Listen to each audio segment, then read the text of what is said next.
Prime Asia ਦੇ video ਤੁਹਾਡਾ ਸਾਰਿਆਂ ਦਾ ਬਹੁਤ-ਬਹੁਤ ਸਵਾਗਤ ਹੈ ਜੀ। ਮੈਂ ਦੱਸ ਦਿਆਂ ਕਿ ਇਸ ਵਕਤ ਤੁਸੀਂ ਦੇਖ ਰਹੇ ਹੋ ਪ੍ਰੋਗਰਾਮ ਪ੍ਰਾਈਮ ਹੈਲਥ। ਇਸ ਪ੍ਰੋਗਰਾਮ ਦੇ ਵਿੱਚ ਅਸੀਂ ਕੋਸ਼ਿਸ਼ ਕਰਦੇ ਹਾਂ ਕਿ ਬਹੁਤ ਸਾਰੀਆਂ ਜਿਹੜੀਆਂ ਬਿਮਾਰੀਆਂ ਦੇ ਨਾਲ ਆਪਾਂ ਉਲਝੇ ਪਏ ਹਾਂ, ਉਹਨਾਂ ਸਾਰੀਆਂ ਬਿਮਾਰੀਆਂ ਦਾ ਕੁਝ ਦਵਾਈਆਂ ਤੋਂ ਬਿਨਾਂ ਵੀ ਜਿਹੜਾ ਇੱਕ ਹੱਲ ਹੈ ਉਹਦੇ ਤੇ ਵੀ ਆਪਾਂ ਗੱਲਬਾਤ ਕਰੀਏ। ਵੱਖ-ਵੱਖ ਸਮੇਂ ਤੇ ਵੱਖ-ਵੱਖ ਡਾਕਟਰ ਸਾਹਿਬਾਨ ਦੇ ਨਾਲ ਆਪਾਂ ਗੱਲਬਾਤ ਕਰਦੇ ਹਾਂ। ਅੱਜ ਜਿਹੜੀ ਆਪਾਂ ਗੱਲ ਕਰਨੀ ਆ ਉਹ ਗੱਲ ਕਰਾਂਗੇ ਆਪਾਂ ਡਾਕਟਰ ਹਰਸ਼ਿੰਦਰ ਕੌਰ ਹੋਰਾਂ ਨਾਲ, ਜਿਹੜੇ ਕਿ ਆਪਾਂ ਨੂੰ ਨਾਰੀਅਲ ਜਿਹਨੂੰ ਆਪਾਂ ਕਹਿ ਦਿੰਦੇ ਹਾਂ, ਆਪਣੇ ਪੰਜਾਬੀ 'ਚ ਖੋਪਾ ਕਹਿ ਦਿੰਦੇ ਆ। ਇਹਨੂੰ ਵੈਸੇ ਹੀ ਆਪਾਂ ਜੇ ਵੇਖਿਆ ਜਾਵੇ ਤਾਂ ਇਹੋ ਸਮਝ ਲਿਆ ਵੀ ਵੱਧ ਤੋਂ ਵੱਧ ਕੋਈ ਚੌਲਾਂ ਚੂਲਾਂ 'ਚ ਪਾ ਲਿਆ, ਜਾਂ ਅੱਜ ਕੱਲ੍ਹ ਜੇ ਸ਼ਹਿਰ ਦੇ ਹਿਸਾਬ ਨਾਲ ਵੇਖੋ ਤਾਂ ਉਹਦਾ ਕਈ ਕੁਛ ਬਣਾਉਣ ਲੱਗ ਪਏ, ਮਠਿਆਈਆਂ 'ਚ ਪਾਉਣ ਲੱਗ ਪਏ। ਪਰ ਅਸਲ ਯੂਜ਼ ਇਹਦਾ ਜਿਹੜਾ ਹੈ ਉਹ ਕੀ ਹੈ, ਅਤੇ ਇਹ ਕਿਵੇਂ ਬਹੁਤ ਸਾਰੀਆਂ ਦਵਾਈਆਂ ਦਾ ਹੱਲ ਬਣ ਸਕਦਾ ਜਾਂ ਪਿਓ ਬਣ ਸਕਦਾ, ਜਾਂ ਬਹੁਤ ਸਾਰੀਆਂ ਬਿਮਾਰੀਆਂ ਜਿਹੜੀਆਂ ਨੇ ਉਹ ਆਪਾਂ ਇਹਦੇ ਨਾਲ ਠੀਕ ਕਰ ਸਕਦੇ ਹਾਂ। ਇਹ ਆਪਾਂ ਸਮਝਣ ਦੀ ਕੋਸ਼ਿਸ਼ ਕਰਾਂਗੇ। ਤੁਸੀਂ ਵੀ ਥੋੜ੍ਹਾ ਜਿਹਾ ਧਿਆਨ ਨਾਲ ਸੁਣਨਾ। ਤੇ ਇਸ ਵਕਤ ਆਪਣੇ ਨਾਲ ਨੇ, ਸਭ ਤੋਂ ਪਹਿਲਾਂ ਆਪਾਂ ਦਾ ਸਵਾਗਤ ਕਰਦੇ ਹਾਂ। ਡਾਕਟਰ ਸਾਹਿਬ ਬਹੁਤ ਬਹੁਤ ਸਵਾਗਤ ਜੀ ਤੁਹਾਡਾ। ਸਤਿ ਸ਼੍ਰੀ ਅਕਾਲ। ਤੇ ਤੁਹਾਡੇ ਰਾਹੀਂ ਜਿੰਨੇ ਵੀ ਸੁਣ ਰਹੇ ਨੇ ਸਾਰੇ ਵੀਰਾਂ ਭੈਣਾਂ ਬਜ਼ੁਰਗਾਂ ਬੱਚਿਆਂ ਨੂੰ ਨਿੱਘੀ ਸਤਿ ਸ਼੍ਰੀ ਅਕਾਲ। ਡਾਕਟਰ ਸਾਹਿਬ ਪਹਿਲਾਂ ਤੇ ਆਪਣੀ ਸਿਹਤ ਸੁਣਾਓ, ਕਿਉਂਕਿ ਇਸ ਵਕਤ ਕਰੋਨੇ ਦਾ ਮਾਹੌਲ ਚੱਲ ਰਿਹਾ, ਤੇ ਕਿਉਂਕਿ ਤੁਸੀਂ ਬੜੇ ਜ਼ਿੰਮੇਵਾਰ ਅਹੁਦੇ ਤੇ ਕੰਮ ਕਰਦੇ ਹੋ ਤੇ ਉਹ PPE ਕਿੱਟਾਂ ਪਾ ਕੇ ਤੁਹਾਨੂੰ ਡਾਕਟਰਾਂ ਤੱਕ ਵੀ ਪਹੁੰਚਣਾ ਪੈਂਦਾ। ਤੁਸੀਂ ਸੁੱਖ ਸਾਂਦ ਹੋ ਤੇ ਇਸ ਵਕਤ ਮਾਹੌਲ ਚਾਲ ਠੀਕ ਹੈ ਜੀ? ਜੀ ਵਾਕਈ ਸਮਾਂ ਵਾਕਈ ਥੋੜਾ ਮਾੜਾ ਜੇ, ਪਰ ਮੈਨੂੰ ਲੱਗਦਾ ਸੀ ਕੁਦਰਤ ਨਾਲ ਛੇੜਖਾਨੀ ਵੀ ਕੁਛ ਲੋੜੋਂ ਵੱਧ ਕਰ ਦਿੱਤੀ ਸੀ, ਤਾਂ ਹੀ ਸ਼ਾਇਦ ਕੁਦਰਤ ਨੇ ਇਹ ਸਜ਼ਾ ਦਿੱਤੀ ਹੈ, ਜਿੱਥੇ ਨਾ ਉਹਨੇ ਵੱਡਾ ਛੱਡਿਆ ਨਾ ਛੋਟਾ ਛੱਡਿਆ। ਡਾਕਟਰਾਂ ਦੀ ਆਪ ਮੌਤ ਹੋ ਰਹੀ ਹੈ, ਉਹਨਾਂ ਦੀਆਂ ਮਾਵਾਂ ਦੀ, ਪਿਓਆਂ ਦੀ, ਬੱਚਿਆਂ ਦੀ। ਯਾਨੀ ਇਸ ਵੇਲੇ ਵਾਕਈ ਕੋਈ ਵੀ ਅਜਿਹਾ ਮੇਰਾ ਖਿਆਲ ਨਹੀਂ ਹੋਣਾ ਜਿਸ ਘਰ ਜਾਂ ਆਸ-ਪਾਸ ਜਾਂ ਉਸ ਮੁਹੱਲੇ 'ਚ ਇਸ ਚੀਜ਼ ਤੋਂ ਕੋਈ ਬਚਿਆ ਰਹਿ ਗਿਆ ਹੋਣਾ। ਸੋ ਅਸੀਂ ਸਭ ਦੀ ਤੰਦਰੁਸਤੀ ਲਈ ਤੁਹਾਡੇ ਰਾਹੀਂ ਦੁਆ ਹੀ ਕਰ ਸਕਦੇ ਹਾਂ। ਜਿੱਥੇ ਸਮਾਂ ਮਾੜਾ ਸਾਰਿਆਂ ਲਈ ਹੈ, ਪਰ ਗੱਲ ਸਿਰਫ ਯਾਦ ਰੱਖਣ ਦੀ ਇਹ ਹੈ ਕਿ ਸਮਾਂ ਮਾੜਾ ਕਿੰਨਾ ਵੀ ਹੋਏ ਲੰਘ ਜ਼ਰੂਰ ਜਾਂਦਾ ਹੈ। ਬਿਲਕੁਲ ਸਹੀ ਗੱਲ। ਡਾਕਟਰ ਸਾਹਿਬ ਮੈਂ ਤੁਹਾਨੂੰ ਜਿਹੜੀ ਅੱਜ ਕਸ਼ਟ ਦੇਣ ਦੇ ਲਈ ਤੰਗ ਕਰ ਰਿਹਾ ਜੀ, ਉਹ ਇਹ ਚੀਜ਼ ਹੈ ਕਿ ਵੀ ਅੱਜ ਦੀ ਡੇਟ ਦੇ ਵਿੱਚ ਮਾੜਾ ਜਿਹਾ ਸਿਰ ਦੁਖੇ ਤਾਂ ਵੀ ਗੋਲੀ, ਜੇ ਕੋਈ ਹੋਰ ਮੁਸ਼ਕਿਲ ਆ ਜੇ ਤਾਂ ਵੀ ਦਵਾਈ ਬੂਟੀ।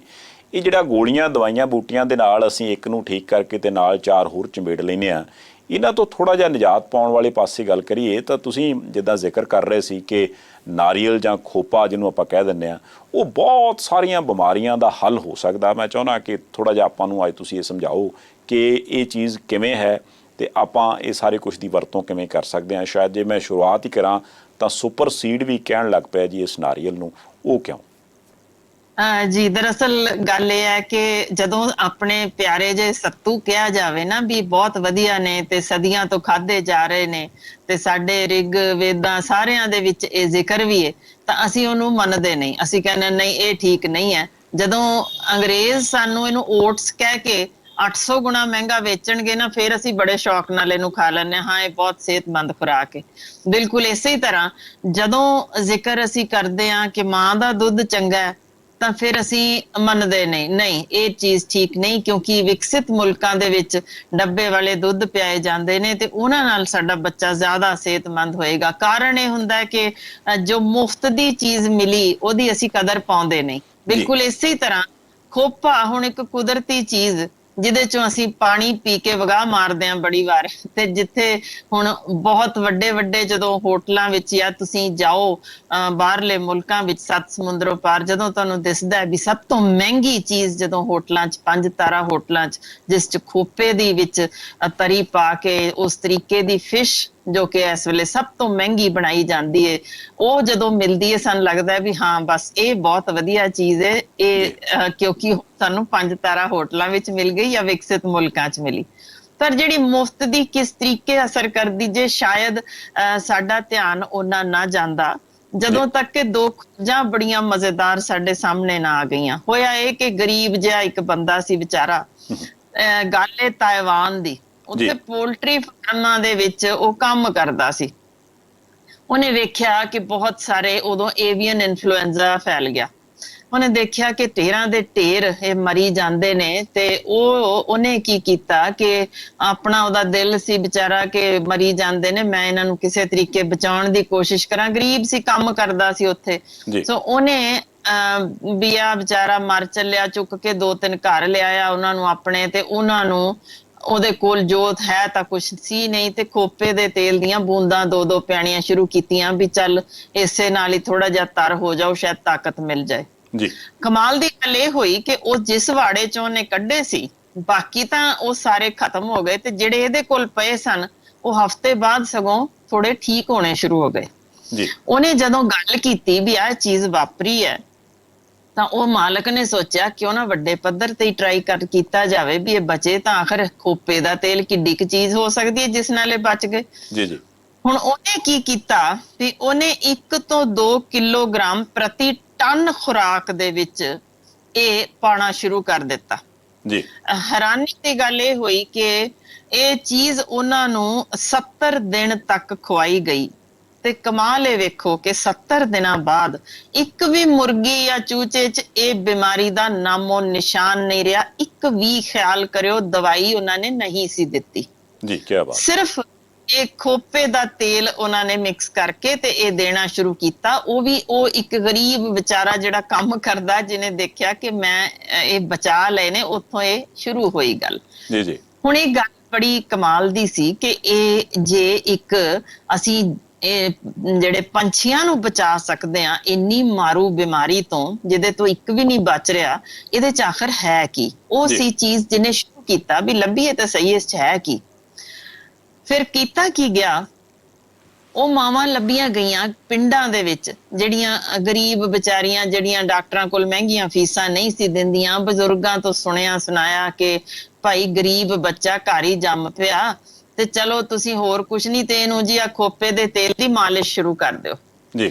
ਹੁਣ ਉਹਨਾਂ ਦੇਖਿਆ ਇਹ ਕਿ ਜਿਹੜੇ ਮਹਿੰਗੇ ਇਲਾਜ ਵਿੱਚ, ਵੱਡੇ ਹਸਪਤਾਲਾਂ ਵਿੱਚ ਵੈਂਟੀਲੇਟਰਾਂ ਤੇ ਪਏ ਜਾਂ ਉਹ ਗਲੂਕੋਜ਼ ਡ੍ਰਿਪਾਂ ਲੱਗ ਰਹੀਆਂ, ਉਹ ਬੱਚਿਆਂ ਦੀ ਮੌਤ ਦਰ, ਕਿਉਂਕਿ ਉਹ ਕੁਝ ਵੈਂਟੀਲੇਟਰ ਤੋਂ ਇਨਫੈਕਸ਼ਨ ਹੋ ਜਾਣੀ, ਕੁਝ ਹਸਪਤਾਲਾਂ ਚੋਂ ਇਨਫੈਕਸ਼ਨ ਲੈ ਲੈਣੀ, ਉਹਨਾਂ ਨਾਲੋਂ ਦੇਖਿਆ ਗਿਆ ਕਿ ਜਿਹੜੇ ਘਰ ਵਿੱਚ ਪਏ ਸਨ ਮਾਂ ਦੀ ਗੋਦ ਦੇ ਵਿੱਚ, ਤੇ ਪਿਆਰ ਨਾਲ ਜਿਹਨੂੰ ਖੋਪੇ ਦੇ ਤੇਲ ਦੀ ਮਾਲਿਸ਼ ਕੀਤੀ ਜਾ ਰਹੀ ਸੀ, ਤੁਸੀਂ ਹੈਰਾਨ ਹੋਵੋਗੇ ਕਿ ਉਹਨਾਂ 'ਚ ਮੌਤ ਦਰ ਦੂਜਿਆਂ ਨਾਲੋਂ 5 ਗੁਣਾ ਘੱਟ ਲੱਭੀ।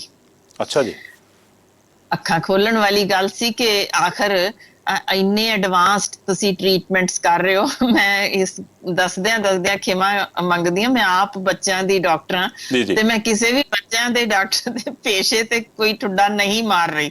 ਅੱਜ ਵੀ ਮੈਂ ਇਹੀ ਕਹਾਂਗੀ ਕਿ ਜੇ ਸੀਰੀਅਸ ਹੋ ਗਿਆ ਬੱਚਾ, ਜ਼ਰੂਰ ਬੱਚਿਆਂ ਦੇ ਡਾਕਟਰ ਕੋਲ ਲਿਆਓ, ਓੜ ਪੋੜ ਨਾ ਕਰੋ। ਪਰ ਜੋ ਮੈਂ ਖੋਜ ਦੱਸ ਰਹੀ ਹਾਂ, ਇਹ ਨਾਰਮਲ ਬੱਚਿਆਂ ਉੱਤੇ ਸੀ ਕਿ ਜੇ ਤੁਹਾਡਾ ਵਕਤ ਤੋਂ ਪਹਿਲਾਂ ਬੱਚਾ ਜੰਮਿਆ ਹੈ ਤਾਂ ਫਿਰ ਉਹਦੇ ਉੱਤੇ ਤੁਸੀਂ, ਯਾਨੀ ਇਹ ਕਾਰਗਰ ਸਾਬਤ ਹੋਈ ਚੀਜ਼ ਦੇਖਣ ਤੋਂ ਬਾਅਦ ਫਿਰ ਪ੍ਰੋਪਰ ਰਿਸਰਚ ਸ਼ੁਰੂ ਹੋਈ। ਯਾਨੀ ਇਹ ਤਾਂ ਚੀਜ਼ਾਂ ਸੀ ਜੋ ਨਜ਼ਰੀ ਪਈਆਂ। ਫਿਰ ਖੋਜ ਕੀਤੀ ਗਈ, ਜੋ ਕਿ ਮੈਡੀਕਲ ਕਾਲਜ, ਸਭ ਤੋਂ ਪਹਿਲਾਂ ਕੇਰਲ ਦੇ ਮੈਡੀਕਲ ਕਾਲਜ ਵਿੱਚ ਖੋਜ ਕੀਤੀ ਗਈ, ਜਿਹਦੇ ਵਿੱਚ ਉਹਨਾਂ ਨੇ ਕੀ ਕੀਤਾ, ਕੰਗਾਰੂ ਕੇਅਰ ਇਹਨੂੰ ਅਸੀਂ ਕਹਿੰਦੇ ਸਾਂ ਵੀ ਤੁਸੀਂ ਬੱਚੇ ਨੂੰ ਜਿਵੇਂ ਕੰਗਾਰੂ ਰੱਖਦਾ ਆਪਣੇ, ਉਸੇ ਤਰ੍ਹਾਂ ਮਾਂ ਦੇ ਢਿੱਡ ਦੇ ਨਾਲ ਲਾ ਕੇ ਨਵਜੰਮਿਆ ਬਿਲਕੁਲ ਸਤਮਾਇਆ ਬੱਚਾ, ਤੇ ਉਸ ਨੂੰ ਤੇਲ ਦੀ, ਖੋਪੇ ਦੇ ਤੇਲ ਦੀ ਹਲਕੀ ਮਾਲਿਸ਼ ਪੋਲੀ ਉਹਦੇ ਸਾਰੇ ਸਰੀਰ ਤੇ ਕਰਨੀ, ਤੇ ਨਾਲ 2 ਬੂੰਦਾਂ ਖੋਪੇ ਦੇ ਤੇਲ ਦੀਆਂ ਪਿਆਣੀਆਂ ਵੀ ਸ਼ੁਰੂ ਕਰ ਦਿੱਤੀਆਂ ਮਾਂ ਦੇ ਦੁੱਧ ਦੇ ਨਾਲ। ਹੁਣ ਹੋਇਆ ਕੀ, ਇਹ ਦੇਖੋ ਕਿ ਉਹਦਾ ਹਰ ਹਫਤੇ ਜੋ ਨਾਰਮਲ weight ਵਧਣਾ ਸੀ, ਜਾਂ ਇਨੀਸ਼ੀਅਲ ਸਮੇਂ ਤੇ ਜਦੋਂ ਘਟਦਾ ਹੈ ਤੇ ਜਦੋਂ ਸੋਜਾ ਸਰੀਰ ਦਾ ਹੁੰਦਾ, ਪਾਣੀ ਨਿਕਲਦਾ, ਫਿਰ ਦੁਬਾਰਾ ਵਧਣਾ ਸ਼ੁਰੂ ਹੁੰਦਾ, ਤਾਂ ਇਹ ਦੇਖਣ ਵਿੱਚ ਆਇਆ ਕਿ ਸਤਮਾਏ ਬੱਚੇ ਜੋ ਨਾਰਮਲ, ਜਿਨ੍ਹਾਂ ਨੂੰ ਇਹ ਨਹੀਂ ਸੀ ਲਾਇਆ ਗਿਆ, ਤੇ ਇੱਕ ਗਰੁੱਪ ਜਿਹਨੂੰ ਲਾਇਆ ਗਿਆ ਸੀ, ਉਹਨਾਂ ਦੇ ਵਜ਼ਨ ਦੇ ਵਿੱਚ, ਜਿਵੇਂ ਕੋਈ 800 ਗ੍ਰਾਮ ਦਾ ਬੱਚਾ ਸੀ ਤਾਂ 200 ਗ੍ਰਾਮ ਤੱਕ ਵਜ਼ਨ ਉਹਦਾ ਵੱਧ ਗਿਆ 10 ਦਿਨਾਂ 'ਚ। ਅੱਛਾ ਜੀ। ਯਾਨੀ ਇਹ ਉਹਨਾਂ ਨੂੰ ਬੜਾ ਚੰਗਾ ਲੱਗਿਆ ਵੀ ਕਿਸ ਤਰ੍ਹਾਂ ਹੋਇਆ। ਤਾਂ ਫਿਰ ਜੋ ਦੇਖਣ ਵਿੱਚ ਗੱਲ ਅਸਲ 'ਚ ਜਿਸਨੇ ਸਭ ਦੀਆਂ ਅੱਖਾਂ ਖੋਲੀਆਂ, ਇਹ ਸੀ ਕਿ ਜਿਨ੍ਹਾਂ ਬੱਚਿਆਂ ਦੇ ਸਰੀਰਾਂ ਉੱਤੇ ਇਹ ਤੇਲ ਲੱਗਿਆ ਸੀ ਬਾਹਰ, ਉਹਨਾਂ ਦੇ ਸਰੀਰ ਦੇ ਚਮੜੀ ਦੇ ਉੱਤੇ ਇੱਕ ਵੀ ਕੀਟਾਣੂ ਨਹੀਂ ਲੱਭਿਆ ਜੀ। ਹੁਣ ਜਿਹਨਾਂ ਨੂੰ ਬੂੰਦਾਂ ਪਿਆਈਆਂ ਗਈਆਂ ਸੀ ਜੀ, ਉਹਨਾਂ ਦੇ ਵਿੱਚ ਕਮਾਲ ਦੇਖੋ ਕਿ ਉਹਨਾਂ ਦੀਆਂ ਅੰਤੜੀਆਂ ਦੇ ਵਿੱਚ ਵੀ ਬਾਅਦ ਵਿੱਚ ਟੈਸਟ ਕਰਨ ਤੇ ਇੱਕ ਵੀ ਕੀਟਾਣੂ ਨਹੀਂ ਲੱਭਿਆ। ਡਾਕਟਰ ਸਾਹਿਬ, ਇੱਥੇ ਮੈਂ ਇੱਕ ਤੁਹਾਨੂੰ ਮਾਫੀ ਚਾਹੁੰਦਾ, ਰੁਕ ਰਿਹਾ, ਮੈਨੂੰ ਇਹ ਥੋੜਾ ਜਿਹਾ ਜ਼ਰੂਰ ਆਪਾਂ ਸਮਝਾ ਦਈਏ, ਜਿਹੜੇ ਵੀ ਆਪਾਂ ਨੂੰ ਇਸ ਵਕਤ ਦਰਸ਼ਕ ਦੇਖ ਰਹੇ ਨੇ ਦੁਨੀਆ ਭਰ 'ਚ। ਜਦੋਂ ਆਪਾਂ ਖੋਪੇ ਦਾ ਤੇਲ ਕਹਿੰਦੇ ਆ, ਨਾਰੀਅਲ ਦਾ ਤੇਲ ਕਹਿੰਦੇ ਆ, ਤਾਂ ਉਹ ਮਾਰਕੀਟ ਦੇ ਵਿੱਚ ਕਈ ਤਰ੍ਹਾਂ ਦਾ ਉਪਲਬਧ ਹੈ। ਆਪਾਂ ਟੀਵੀ ਤੇ ਮਸ਼ਹੂਰੀਆਂ ਵੀ ਦੇਖਦੇ ਹਾਂ, ਵੰਨ-ਸਵੰਨੀਆਂ ਬੀਬੀਆਂ ਆ ਕੇ ਕਹਿੰਦੀਆਂ ਇਹ ਵਾਲਾ ਤੇਲ ਲਗਾਓ ਤੇ ਇਦਾਂ ਹੋ ਜਾਂਦਾ। ਅਸਲ 'ਚ ਜਿਹੜੇ ਖੋਪੇ ਦੇ ਤੇਲ ਦੀ ਗੱਲ ਤੁਸੀਂ ਕਰਦੇ ਹੋ, ਉਹ ਕਿਹੜਾ ਤੇਲ ਹੈ? ਜੀ ਬਿਲਕੁਲ, ਇਹ ਦੱਸਣਾ ਜ਼ਰੂਰੀ ਹੈ ਕਿਉਂਕਿ ਦੋ ਤਰ੍ਹਾਂ ਦੇ ਖੋਪੇ ਦੇ ਤੇਲ ਇਸ ਵੇਲੇ ਮਿਲ ਰਹੇ ਨੇ। ਇੱਕ ਰਿਫਾਈਨਡ ਕੋਕੋਨਟ ਆਇਲ ਜਿਹਨੂੰ ਕਹਿੰਦੇ ਨੇ, ਇੱਕ ਵਰਜਨ ਕੋਕੋਨਟ ਆਇਲ। ਜੀ ਰਿਫਾਈਨਡ ਚ ਜਿਹੜਾ ਸੁੱਕ ਜਾਂਦਾ ਉਹਦੇ ਵਿੱਚੋਂ ਤੁਸੀਂ ਉਹ ਤੇਲ ਵੀ ਕੱਢਦੇ ਨੇ ਤੇ ਉਹਦਾ ਖੋਪੇ ਦੀ ਗਿਰੀ ਵੀ ਖਾਧੀ ਜਾਂਦੀ ਹੈ। ਉਹਨੂੰ ਸਾਰਾ ਕੁਝ ਜਿਵੇਂ ਵੀ ਉਹਨੂੰ ਕੱਦੂਕਸ ਕਰਕੇ ਸਬਜ਼ੀਆਂ ਚ, ਚਾਰ ਚ, ਸਭ ਪਾਸੇ ਵਰਤਿਆ ਜਾ ਰਿਹਾ ਹੈ। ਜੀ ਜੀ ਵਰਜਿਨ ਹੁੰਦਾ ਜੇ ਤਾਜ਼ਾ ਜਿਹੜਾ ਖੋਪਾ, ਅਜੇ ਕੂਲਾ ਜਿਹਾ, ਜਿਹੜਾ ਯਾਨੀ ਛੋਟਾ ਜਿਹਾ ਬੱਚਾ ਹੀ ਹੈ ਜਿਹੜਾ ਅਜੇ ਪੂਰਾ ਪੱਕਿਆ ਨਹੀਂ, ਜੀ ਉਹਦੇ ਵਿੱਚੋਂ ਇਹ ਤੇਲ ਕੱਢਿਆ ਜਾਂਦਾ, ਜਿਸ ਨੂੰ ਜਿਹੜਾ ਮਹਿੰਗਾ ਵੀ ਹੈ। ਵਰਜਨ ਇਸ ਕਰਕੇ ਦਾ ਨਾਮ ਦਿੱਤਾ ਗਿਆ ਕਿ ਬਿਲਕੁਲ ਕੂਲਾ ਤਾਜ਼ਾ।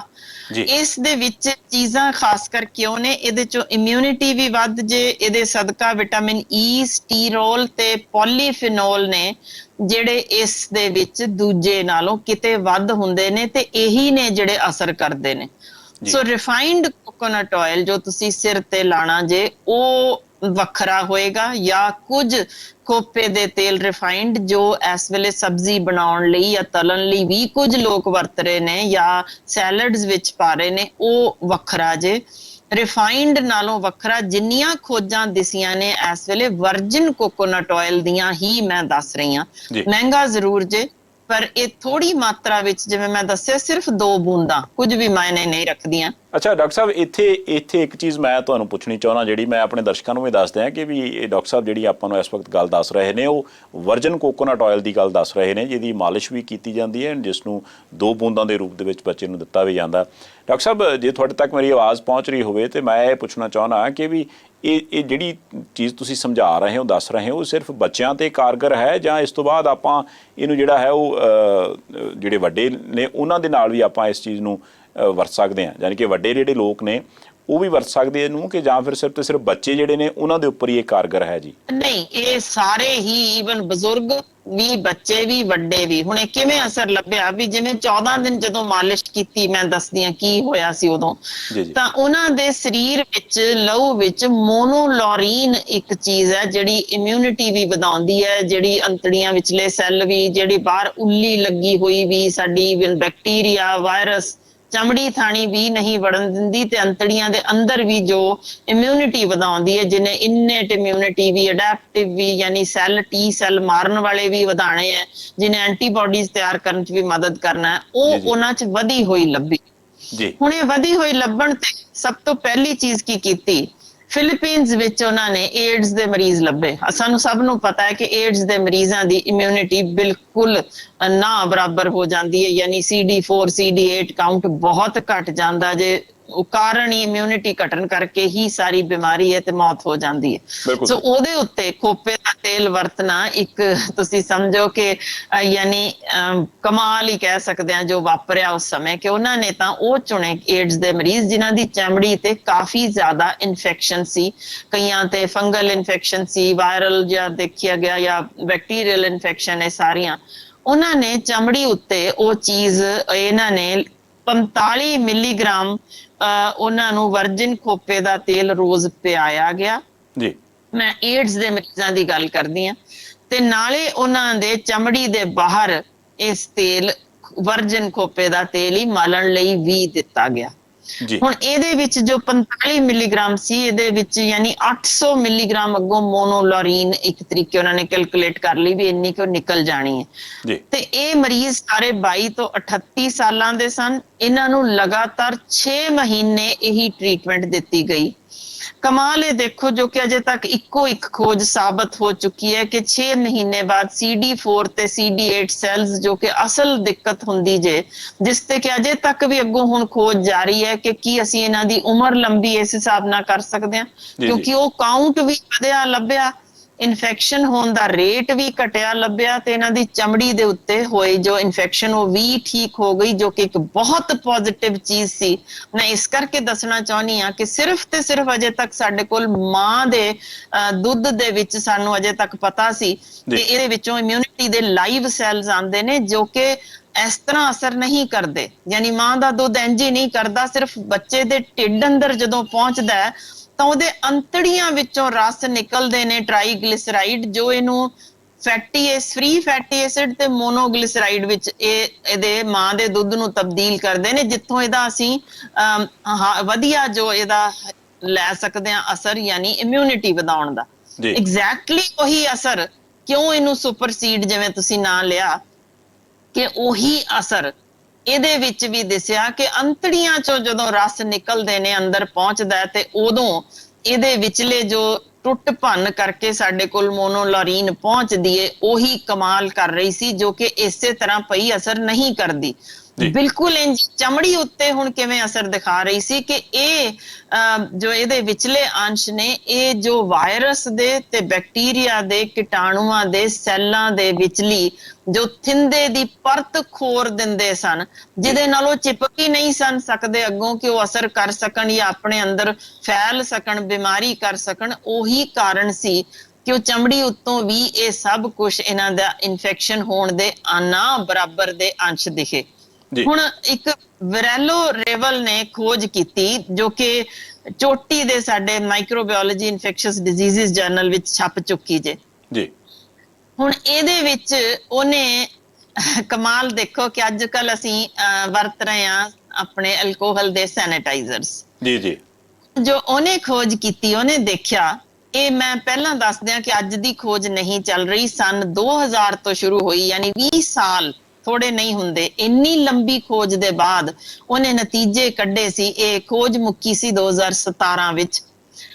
ਉਹਨੇ ਉਦੋਂ ਖੋਜ ਦਾ ਨਤੀਜਾ ਕੱਢਿਆ ਸੀ ਕਿ ਮੈਂ ਇੱਕ ਪਾਸੇ 70% ਅਲਕੋਹਲ ਵਾਲੇ ਸੈਨੀਟਾਈਜ਼ਰ ਵਰਤੇ, ਜੀ ਤੇ ਦੂਜੇ ਪਾਸੇ ਖੋਪੇ ਦੇ ਤੇਲ, ਵਰਜਨ ਖੋਪੇ ਦੇ ਤੇਲ ਵਿਚਲੇ ਮੋਨੋਲੋਰੀਨ ਨੂੰ ਚਮੜੀ ਦੇ ਉੱਤੇ ਲਾਉਣ ਲਈ ਕਿਹਾ। ਦੋ ਹਿੱਸਿਆਂ ਵਿੱਚ ਇਹਨੇ ਲੋਕ ਵੰਡ ਦਿੱਤੇ। ਜੀ ਦੋਨਾਂ ਦੇ ਇਹ ਜਦੋਂ ਲਾਇਆ ਗਿਆ, ਪਹਿਲੀ ਵਾਰ ਲਾਏ ਤੇ ਦੋਨਾਂ ਦੇ ਚਮੜੀ ਤੇ ਕੀਟਾਣੂ ਉਨੇ ਹੀ ਬਰਾਬਰ ਦੇ ਹੀ ਖਤਮ ਹੋਏ, ਯਾਨੀ ਦੋਨਾਂ ਵਿੱਚ 40% ਕੀਟਾਣੂ ਘੱਟ ਸਨ। ਖਿਆਲ ਕਰਿਓ, ਇੱਕ ਪਾਸੇ 70% ਅਲਕੋਹਲ ਵਾਲਾ ਸੈਨੀਟਾਈਜ਼ਰ, ਦੂਜੇ ਪਾਸੇ ਵਰਜਨ ਖੋਪੇ ਦੇ ਤੇਲ ਵਿਚਲਾ ਮੋਨੋਲੋਰੀਨ, ਤੇ ਉਹਦੇ ਨਾਲ ਦੋਨਾਂ ਪਾਸੇ 'ਚ 40% ਦੀ ਕਮੀ ਆਈ। ਜੀ ਜਦੋਂ ਦੂਸਰੀ ਵਾਰ, ਤੀਸਰੀ ਵਾਰ, ਇੰਜ 4 ਵਾਰ ਜਦੋਂ ਵਰਤਣ ਤੋਂ ਬਾਅਦ ਇਹ ਵੇਖਣ ਵਿੱਚ ਆਇਆ ਕਿ ਦੋਨੋਂ ਪਾਸੇ ਦੇ ਜੋ ਕੇਸ ਸਨ, 95% ਕੀਟਾਣੂ ਖਤਮ ਸਨ ਜੀ ਦੋਨਾਂ। ਅੱਛਾ ਪਰ ਇੱਕ ਵੱਡਾ ਪਰ ਇਹ ਕਿ ਜਿਨ੍ਹਾਂ ਨੂੰ ਅਲਕੋਹਲ ਵਾਲੀ ਲੱਗ ਰਹੀ ਸੀ, ਉਹਨਾਂ ਦੀ ਚਮੜੀ ਉਫਨ ਗਈ ਸੀ, ਡਰਾਈਨੈਸ ਹੋ ਗਈ ਸੀ, ਹੱਥ ਪਾਟਣ ਲੱਗ ਗਏ, ਜਦ ਕਿ ਇਧਰਲੇ ਪਾਸੇ ਕੂਲੇ ਤੇ ਨਰਮ ਸਨ। ਤੇ ਖਿਆਲ ਕਰਿਓ, ਅਸੀਂ ਜੋ ਵਰਤ ਰਹੇ ਹਾਂ ਇੱਥੇ ਅੱਜ ਕੱਲ, ਉਹ ਜੋ ਕਰੋਨਾ ਲਈ ਅਸੀਂ ਕਹਿੰਦੇ ਆ ਕਿ 90% ਤੋਂ ਉੱਪਰ ਅਲਕੋਹਲ ਵਾਲੇ ਵਰਤੇ ਜਾਣ, ਜਿਨ੍ਹਾਂ ਰਾਹੀਂ ਇਸ ਵੇਲੇ ਬਹੁਤ ਸਾਰੇ ਕੇਸ ਸਾਡੇ ਕੋਲ ਆ ਚੁੱਕੇ ਨੇ, ਕਿਉਂਕਿ ਉਹਦੇ ਰਾਹੀਂ ਜੋ ਐਬਜ਼ੌਰਬ ਹੋ ਜਾਂਦੀ ਹੈ ਸਾਡੇ ਸਰੀਰ ਵਿੱਚ, ਜੋ ਕਿ ਸਾਡੀ ਨਜ਼ਰ ਵੀ ਕਮਜ਼ੋਰ ਕਰ ਸਕਦੀ ਹੈ, ਹੱਥ ਪੈਰ ਕੰਬਣ ਲਾ ਸਕਦੀ ਹੈ, ਯਾਨੀ ਕਈ ਤਰ੍ਹਾਂ ਦੀਆਂ, ਕਿਉਂਕਿ ਇਹਦੇ ਚ ਮੀਥਾਨੋਲ ਹੈ ਜਿਹੜੀ ਸਾਨੂੰ ਅੰਨੇ ਕਰਨ ਦੇ ਨਾਲ ਨਾਲ ਮੌਤ ਵੀ ਸਾਨੂੰ ਉਹਦੇ ਨਾਲ ਸਾਡੀ ਹੋ ਸਕਦੀ ਹੈ, ਜਿਸ ਕਾਰਨ ਬਹੁਤ ਸਾਰੇ ਸੈਨੀਟਾਈਜ਼ਰਸ ਅਮਰੀਕਾ ਵਿੱਚ ਲਗਭਗ 25-26 ਕਿਸਮਾਂ ਬੈਨ ਕਰ ਦਿੱਤੀਆਂ ਗਈਆਂ ਨੇ। ਉਹਨਾਂ ਸਮਿਆਂ ਵਿੱਚ ਅਸੀਂ ਸਮਝ ਸਕਦੇ ਹਾਂ ਕਿ ਆਮ ਸਾਬਣ ਨਾਲ ਭਾਵੇਂ ਹੱਥ ਧੋ ਕੇ, ਜੇ ਖੋਪੇ ਦਾ ਤੇਲ ਅਸੀਂ ਲਾ ਲੈਂਦੇ ਹਾਂ, ਖਾਸ ਕਰ ਵਰਜਨ ਖੋਪੇ ਦਾ ਤੇਲ, ਜੋ ਕਿ ਛੋਟੀਆਂ-ਛੋਟੀਆਂ ਸ਼ੀਸ਼ੀਆਂ 'ਚ ਵੀ ਹੁਣ ਅਵੇਲੇਬਲ ਹੈ, ਜਾਂ ਆਪ ਘਰ ਦੀ ਛੋਟੀ ਸ਼ੀਸ਼ੀ 'ਚ ਤੁਸੀਂ ਪਾ ਕੇ, ਤਾਂ ਉਹ ਤੁਹਾਨੂੰ ਜੇ ਦਿਨ ਵਿੱਚ 4 ਵਾਰ ਵੀ ਤੁਸੀਂ ਲਾ ਲਿਆ, ਤਾਂ ਤੁਸੀਂ ਸਮਝ ਸਕਦੇ ਹੋ ਕਿੰਨੀ ਕਮਾਲ ਦੀ ਕੀਟਾਣੂ ਵੀ ਖਤਮ, ਤੁਹਾਡੀ ਚਮੜੀ ਵੀ ਨਰੋਈ, ਤੇ ਉਹਦੇ ਉੱਤੇ ਕੀਟਾਣੂ ਚਿਪਕਣਗੇ ਵੀ ਨਹੀਂ, ਪਰ ਤੁਹਾਡੇ ਉਹਦੇ ਰਾਹੀਂ ਇਮਿਊਨਿਟੀ ਵਧਾਉਣ ਦੇ ਜੋ ਤੁਹਾਡੇ ਸਿਰਫ ਮਲਣ ਨਾਲ ਪਹੁੰਚ ਸਕਦੀ ਹੈ ਗੱਲ, ਉਹ ਬਾਕਮਾਲ ਚੀਜ਼ ਹੋ ਸਕਦੀ ਹੈ। ਡਾਕਟਰ ਸਾਹਿਬ, ਇੱਥੇ ਮੈਂ ਉਹਨੂੰ ਹੁਣ ਸਮਝਾਓ, ਜਦੋਂ ਤੁਸੀਂ ਇਹ ਸਾਰੀਆਂ ਗੱਲਾਂ ਦੱਸੀਆਂ ਨਾ, ਤਾਂ ਹੁਣ ਮੇਰੇ ਸਮੇਤ ਹੀ ਜਿੰਨੇ ਵੀ ਇਸ ਵਕਤ ਦਰਸ਼ਕ ਆਪਾਂ ਨੂੰ ਦੇਖ ਸੁਣ ਰਹੇ ਆ, ਜਾਂ ਬਾਅਦ ਦੇ ਵਿੱਚ ਵੀ ਇਸ ਪ੍ਰੋਗਰਾਮ ਨੂੰ ਦੇਖਣਗੇ, ਉਹਨਾਂ ਦੇ ਮਨ ਦੇ ਵਿੱਚ ਤੁਹਾਡੀਆਂ ਸਾਰੀਆਂ ਗੱਲਾਂ ਬਾਤਾਂ ਸੁਣਨ ਤੋਂ ਬਾਅਦ ਇਹ ਸਵਾਲ ਆਉਣਾ ਕਿ ਠੀਕ ਹੈ ਜੀ, ਵਰਜਨ ਕੋਕੋਨਟ ਆਇਲ ਆਪਾਂ ਨੂੰ ਮਿਲੂਗਾ ਕਿਵੇਂ, ਤੇ ਜੇ ਮਿਲ ਗਿਆ ਤੇ ਫਿਰ ਆਪਾਂ ਉਹਨੂੰ ਆਪਣੇ ਲਈ, ਆਪਣੇ ਬੱਚਿਆਂ ਲਈ, ਜਾਂ ਆਪਣੇ ਪਰਿਵਾਰ ਦੇ ਬਾਕੀ ਮੈਂਬਰਾਂ ਲਈ ਵਰਤੋਂ ਕਿਵੇਂ ਕਰਨੀ ਹੈ, ਇਹ ਥੋੜਾ ਜਿਹਾ ਜ਼ਰੂਰ ਚਾਨਣਾ ਪਾਓ। ਜੀ ਜ਼ਰੂਰ। ਪਹਿਲੀ ਚੀਜ਼ ਤਾਂ ਵਰਜਨ ਖੋਪੇ ਦਾ ਤੇਲ ਤੁਸੀਂ ਕਿਸੇ ਵੀ ਥੋੜੇ ਜਿਹੇ ਵੱਡੇ ਸਟੋਰ ਤੇ ਜਾਓਗੇ, ਤੁਹਾਨੂੰ ਅੱਜ ਕੱਲ ਬੜੇ ਖੁੱਲਾ ਮਿਲ ਰਿਹਾ, ਜੋ ਕਿ ਤੁਸੀਂ ਲੈ ਸਕਦੇ ਹੋ ਆਰਾਮ ਨਾਲ। ਤੁਹਾਨੂੰ 1 ਲੀਟਰ ਦੀਆਂ ਬੋਟਲਸ ਦੇ ਵਿੱਚ ਇਹ ਵਰਜਨ ਕੋਕੋਨਟ ਆਇਲ ਨਾਂ ਦੇ ਨਾਲ ਮਿਲ ਜਾਂਦਾ ਹੈ। ਦੂਸਰੀ ਇੰਪੋਰਟੈਂਟ ਚੀਜ਼ ਜੋ ਇਹਨੂੰ ਵਰਤਣ ਲਈ, ਅੱਜ ਕੱਲ ਮਾਰਕੀਟ ਵਿੱਚ ਕਰੀਮਾਂ ਵੀ ਅਵੇਲੇਬਲ ਨੇ, ਜੋ ਕਿ 5 ਤੋਂ 40% ਖੋਪੇ ਦੇ ਤੇਲ ਵਾਲੀਆਂ ਅਵੇਲੇਬਲ ਵੀ ਨੇ, ਜਿਨ੍ਹਾਂ ਨੂੰ ਤੁਸੀਂ ਚਮੜੀ ਉੱਤੇ ਜਦੋਂ ਤੁਹਾਡੇ ਬੈਕਟੀਰੀਆ ਜਾਂ ਉੱਲੀ ਇਸ ਤਰ੍ਹਾਂ ਦੇ ਕੀਟਾਣੂਆਂ ਦੀ ਹੋਣ, ਉਹਨਾਂ ਦੇ ਉੱਤੇ ਲਾ ਕੇ ਤੁਸੀਂ ਇਹਨਾਂ ਤੋਂ ਬੜੇ ਸੌਖੇ ਯਾਨੀ ਬਗੈਰ ਦਵਾਈਆਂ ਦੇ ਤੁਸੀਂ ਉਹਨਾਂ ਤੋਂ ਨਿਜਾਤ ਪਾ ਸਕਦੇ ਹੋ। ਪ੍ਰੋਵਾਈਡਡ ਮੈਂ ਇੱਕ ਬਹੁਤ ਇੰਪੋਰਟੈਂਟ ਚੀਜ਼ ਦੱਸ ਦਿਆਂ ਕਿ ਜੇ ਸ਼ੱਕਰ ਰੋਗ ਹੈ ਤਾਂ ਕਿਰਪਾ ਕਰਕੇ ਤੁਸੀਂ ਇਕੱਲੇ ਇਹਦੇ ਤੇ ਨਾ ਨਿਰਭਰ ਰਹੋ, ਕਿਉਂਕਿ ਸ਼ੱਕਰ ਰੋਗੀਆਂ ਦੀ ਸ਼ੱਕਰ ਹੋਣ ਕਾਰਨ ਬੜੀ ਛੇਤੀ ਬੈਕਟੀਰੀਆ ਤੇ ਵਾਇਰਲ ਕੀਟਾਣੂ ਉਹਨਾਂ ਦੇ ਸਰੀਰ ਅੰਦਰ ਫੈਲਦੇ ਨੇ, ਸੋ ਉਹਨਾਂ ਨੂੰ ਨਾਲ ਦਵਾਈ ਵੀ ਲੈ ਲੈਣੀ ਚਾਹੀਦੀ ਹੈ ਤੇ ਨਾਲ ਖੋਪੇ ਦੇ ਤੇਲ ਦੀ ਵਰਤੋਂ ਉਹਨਾਂ ਨੂੰ ਕਾਫੀ ਫਾਇਦੇਮੰਦ ਹੋਏਗੀ। ਈਵਨ ਜੇ ਕੈਂਸਰ ਦੇ ਮਰੀਜ਼ਾਂ ਉੱਤੇ ਜਾਂ ਜੇ ਅਸੀਂ ਏਡਜ਼ ਦੇ ਮਰੀਜ਼ਾਂ ਉੱਤੇ ਵੀ ਦੇਖ ਚੁੱਕੇ ਹਾਂ। ਤੇ ਮੈਂ ਬਹੁਤ ਇੰਪੋਰਟੈਂਟ ਚੀਜ਼ ਜਿਹੜੀਆਂ ਮੇਰੀਆਂ ਭੈਣਾਂ ਸੁਣ ਰਹੀਆਂ ਹੋਣਗੀਆਂ ਉਹਨਾਂ ਨੂੰ ਵੀ ਦੱਸ ਦਿਆਂ, ਬਹੁਤ ਸਾਰੀਆਂ ਜਿਹੜੀਆਂ ਭੈਣਾਂ ਨੂੰ ਬੱਚੇਦਾਨੀ ਦੇ ਰਾਹ ਦੀਆਂ ਕਾਫੀ ਇਨਫੈਕਸ਼ਨਸ ਹੋ ਜਾਂਦੀਆਂ ਨੇ, ਉਹਨਾਂ ਨੂੰ ਇਰੀਟੇਸ਼ਨ ਜਾਂ ਕਹਿੰਦੀਆਂ ਨੇ ਪਾਣੀ ਪੈਂਦਾ ਜਾਂ ਇਸ ਤਰ੍ਹਾਂ ਦੀ ਦਿੱਕਤ ਹੋਣ ਲੱਗ ਜਾਂਦੀ ਹੈ, ਉਹਨਾਂ ਵਾਸਤੇ ਵੀ ਇਹ ਆਇਲ ਕਾਫੀ ਇਫੈਕਟਿਵ ਦੇਖਿਆ ਗਿਆ। ਉੱਥੇ ਲੋਕਲ ਐਪਲੀਕੇਸ਼ਨ ਦੇ ਨਾਲ ਇਹ ਕਾਫੀ ਜ਼ਿਆਦਾ ਅਸਰਦਾਰ ਉਹਨੂੰ ਵੀ ਰੋਕਣ ਵਿੱਚ ਦੇਖਿਆ ਗਿਆ। ਤੁਸੀਂ ਜਿੱਥੋਂ ਤੱਕ ਕਿਹਾ ਸੀ ਵਰਤੋਂ ਕਿੰਨੀ ਕਰਨੀ ਚਾਹੀਦੀ ਹੈ, ਜੀ ਜੀ, ਜਿੰਨੀਆਂ ਹੁਣ ਤੱਕ ਦੀਆਂ, ਜੇ ਤਾਂ ਲਾਣ ਵਾਲੀ ਗੱਲ ਹੈ ਤਾਂ ਮੈਂ ਹਰਪੀਜ਼ ਵਾਇਰਸ ਤੱਕ ਲਈ, ਭਾਵੇਂ ਹਰਪੀਜ਼ ਹੋਏ, ਸਾਈਟੋਮੈਗੈਲੋ ਹੋਏ, ਜਾਂ ਜਿਵੇਂ ਮੈਂ ਦੱਸਿਆ ਕਿ HIV ਦੀਆਂ ਵੀ ਜਿਹੜੀਆਂ ਵਿੱਚ ਜੇ ਵਰਤੇਗੀ ਤਾਂ ਬਾਕੀ ਤਾਂ ਕਿਤੇ ਰਹਿੰਦੇ ਹੀ ਨਹੀਂ, ਯਾਨੀ ਫੰਗਸ ਤੱਕ ਜਿਹੜੀ ਨਾ ਠੀਕ ਹੁੰਦੀ ਹੋਵੇ ਵਾਸਤੇ ਵੀ ਇਹ ਇੱਕ ਤਰੀਕੇ ਰਾਮਬਾਣ ਸਾਬਤ ਹੋਇਆ, ਪਰ ਇੱਕ ਦਿਨ ਵਿੱਚ ਨਹੀਂ ਹੋਏਗਾ। ਸਾਡੇ ਆਮ ਹੀ ਹੁੰਦਾ ਕਿ ਅਸੀਂ ਲਾਈ ਜੀ, ਹਫਤਾ ਲਾਇਆ ਠੀਕ ਕਿਉਂ ਨਹੀਂ ਹੋਏ। ਜਿੰਨੀਆਂ ਵੀ ਖੋਜਾਂ ਹੋਈਆਂ ਨੇ ਉਹ 3 ਤੋਂ 6 ਮਹੀਨੇ ਲਗਾਤਾਰ ਵਰਤਣ ਬਾਅਦ ਹੀ ਅਸਰ ਦਿਸੇ ਨੇ। ਈਵਨ ਇਨਫਲੂਐਂਜ਼ਾ ਜਿਹੜਾ ਮਰਿਆ ਸੀ ਉਹ ਵੀ ਖਿਆਲ ਕਰਿਓ 70 ਦਿਨ ਉਹਨਾਂ ਨੇ ਲਾਇਆ, ਜਿਹਦੇ ਨਾਲ ਖਤਮ ਹੋ ਗਿਆ। ਉਹਦਾ ਮਤਲਬ ਹੈ ਕਿ ਜੇ ਅੱਜ ਦੇ ਦਿਨ ਅਸੀਂ ਇਮਿਊਨਿਟੀ ਵਧਾਉਣੀ ਚਾਹੁੰਦੇ ਹਾਂ, ਕਿਉਂਕਿ ਇਹ ਇੱਕ ਖੋਪੇ ਦੇ ਤੇਲ ਦੀ ਹੋਰ ਵੀ ਮੈਂ ਬੜੀ ਇੰਪੋਰਟੈਂਟ ਚੀਜ਼ ਦੱਸ ਦਿਆਂ ਕਿ ਇਹਦੇ 2-3 ਖੋਜਾਂ ਨੇ ਵੀ ਦੱਸਿਆ ਕਿ ਇਹ ਕੋਲੇਸਟਰੋਲ ਵੀ ਘਟਾ ਦਿੰਦਾ ਜੀ। ਸੋ ਇਹ ਨਹੀਂ ਹੈ ਕਿ ਅਸੀਂ ਕੜਛੀਆਂ ਭਰ ਕੇ ਇਹਨੂੰ ਖਾਣਾ ਸ਼ੁਰੂ ਕਰੀਏ।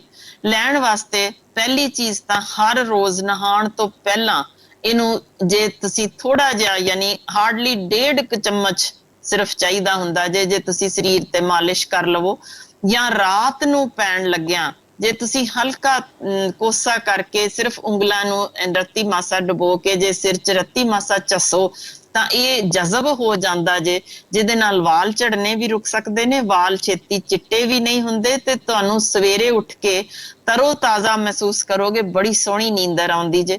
ਇਸੇ ਤਰ੍ਹਾਂ ਹੀ ਨਹਾਉਣ ਤੋਂ ਪਹਿਲਾਂ ਹਲਕਾ ਜਿਹਾ ਜਿਵੇਂ ਮਾਲਿਸ਼ ਕਰ ਸਕਦੇ ਹੋ, ਪਰ ਫੇਸ ਦੀ ਜਿਹਨਾਂ ਦੇ ਝੁਰੜੀਆਂ ਪੈ ਰਹੀਆਂ ਹੋਣ ਤਾਂ ਇਸੇ ਤਰ੍ਹਾਂ ਤੁਸੀਂ ਉਂਗਲਾਂ ਦੇ ਉੱਤੇ ਹੀ ਲੈ ਕੇ ਪੋਲੀ ਮਸਾਜ, ਇਸ ਤਰ੍ਹਾਂ ਸਰਕੂਲਰ ਮਸਾਜ ਕਰਦੇ ਹੋਏ ਇਸ ਤਰ੍ਹਾਂ ਉੱਪਰ ਕਰੋਗੇ ਤਾਂ ਉਹ ਝੁਰੜੀਆਂ ਤੇ ਵੀ ਅਸਰ ਪਏਗਾ, ਦਾਗਾਂ ਤੇ ਵੀ ਫਰਕ ਪੈ ਜਾਂਦਾ। ਜਿਵੇਂ ਕਿ ਡਾਕਟਰ ਸਾਹਿਬ ਨੇ ਦੱਸਿਆ ਕਿ ਵੀ ਜਿਹੜਾ ਵਰਜਨ ਕੋਕੋਨਟ ਆਇਲ ਯੂਜ਼ ਕਰਨਾ ਹੈ, ਵਰਜਨ ਕੋਕੋਨਟ ਆਇਲ ਨੂੰ ਥੋੜ੍ਹਾ ਜਿਹਾ ਤੁਸੀਂ ਦੁਬਾਰਾ ਇੱਕ ਵਾਰ ਸਮਝ ਲਓ, ਕਿਉਂਕਿ ਆਪਾਂ ਕਈ ਵਾਰ ਜਿਹੜਾ ਕਿ ਖੋਪੇ ਦਾ ਤੇਲ ਆਮ ਤੌਰ ਤੇ ਆਪਾਂ ਨੂੰ ਰਿਫਾਈਨਡ ਮਿਲਦਾ ਹੈ, ਆਪਾਂ ਸਿਰ ਚਲਾਉਣ ਲਈ ਜਾਂ ਵੈਸੇ ਵਰਤੋਂ ਦੇ ਲਈ ਯੂਜ਼ ਕਰਦੇ ਹਾਂ, ਉਸ ਕੋਕੋਨਟ ਆਇਲ ਦੀ ਗੱਲ ਨਹੀਂ ਹੋ ਰਹੀ। ਵਰਜਨ ਕੋਕੋਨਟ ਆਇਲ ਜਿਹੜਾ ਹੈ ਆਪਾਂ ਨੂੰ ਉਹ ਚਾਹੀਦਾ, ਤੇ ਉਹਦੀ ਤੁਸੀਂ ਜਿਹੜੀ ਵਰਤੋਂ ਹੈ ਉਹ ਖਾਣ ਦੇ ਲਈ ਵੀ ਕਰ ਸਕਦੇ ਹੋ ਤੇ ਜਿਹੜਾ ਆਪਣੇ ਸਰੀਰ ਦੀ ਮਾਲਿਸ਼ ਹੈ ਉਹਦੇ ਲਈ ਵੀ ਕਰ ਸਕਦੇ ਹੋ। ਪ੍ਰੋਗਰਾਮ ਦਾ ਸਮਾਂ ਇਸ ਵਕਤ ਸਮਾਪਤ ਹੋ ਚੁੱਕਾ ਤੇ ਡਾਕਟਰ ਸਾਹਿਬ ਤੁਸੀਂ ਆਏ ਇਸ ਪ੍ਰੋਗਰਾਮ ਦੇ ਵਿੱਚ ਤੇ ਤੁਸੀਂ ਇੰਨੀਆਂ ਵਧੀਆ ਤੇ ਸੋਹਣੀਆਂ ਗੱਲਾਂ ਸਾਡੇ ਨਾਲ ਸਾਂਝੀਆਂ ਕੀਤੀਆਂ। ਸਭ ਤੋਂ ਵੱਡੀ ਗੱਲ ਇਹ ਕਿ ਵੀ ਇੰਨੀਆਂ ਬਿਮਾਰੀਆਂ ਦੇ ਲਈ ਇੱਕ ਕੁਦਰਤੀ ਚੀਜ਼, ਇੱਕ ਕੁਦਰਤੀ ਨਿਆਮਤ ਸਾਡੇ ਕੋਲੇ ਮੌਜੂਦ ਹੈ ਤੇ ਅਸੀਂ ਐਵੇਂ ਦਵਾਈਆਂ ਦੇ ਝੰਜਟਾਂ 'ਚ ਪਏ ਫਿਰਦੇ ਹਾਂ। ਉਹਦੇ ਲਈ ਤੁਹਾਡਾ ਬਹੁਤ ਬਹੁਤ ਧੰਨਵਾਦ। ਤੁਸੀਂ ਇਸ ਵਕਤ ਦੇਖ ਰਹੇ ਸੀ ਜੀ prime Asia TV. Prime Asia TV ਨੂੰ ਪਿਆਰ ਮੁਹੱਬਤ ਕਰਨ ਲਈ ਬਹੁਤ ਧੰਨਵਾਦ। ਦੇਖਦੇ ਰਹਿਣਾ ਪ੍ਰਾਈਮ ਏਸ਼ੀਆ ਟੀਵੀ, ਤੁਹਾਡਾ ਆਪਣਾ, ਤੁਹਾਡੇ ਲਈ।